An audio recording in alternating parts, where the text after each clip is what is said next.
Hi, welcome to this week's video. My name is Paul. So this week I had the chance to do a bit of acrylic landscape painting. And as you saw at the beginning of the video, summer's coming. At the time I'm making this video, it's late May 2024. Starting to get some sunny, warm, sunny days, blue skies, bit of white cloud. Kind of things that, when I think of summer, that's what I think of, the sort of blue skies and the white cloud against the blue skies.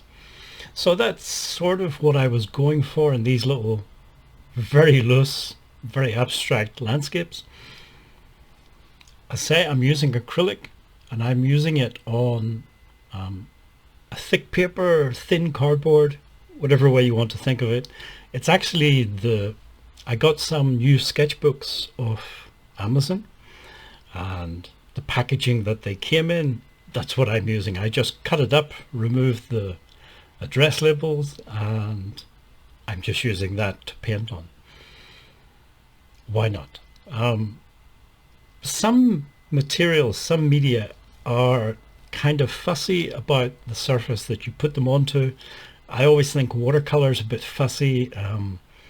Get the best results, and the easiest surface to work on with watercolor is a good quality, high quality watercolor paper.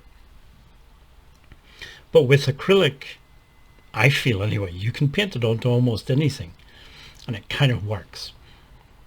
For me, what I'm going for with the acrylic, as I mentioned before, is the brush marks. I really like making the different brush marks, and I like looking at them afterwards. So that's why I'm going back to using acrylic from time to time. Not all the time, but occasionally using acrylic.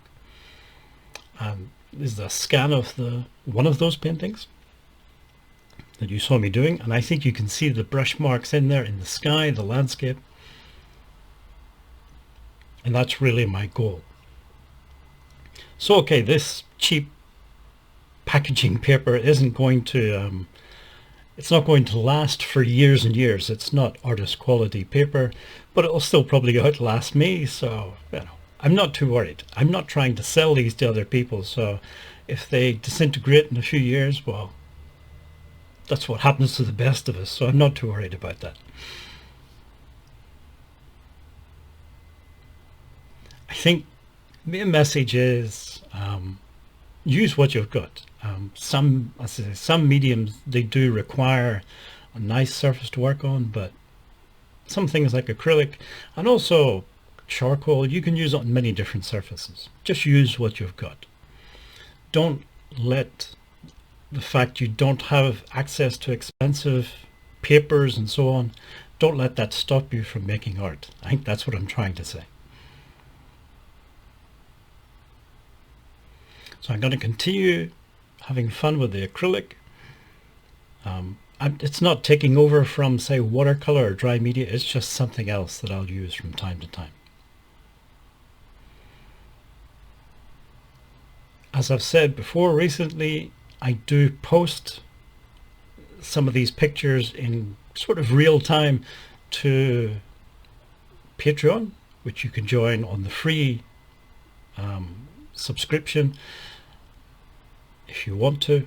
The details are in the description box below this video. If you made it this far in the video, thank you for watching and listening, and hopefully see you again in next week's video.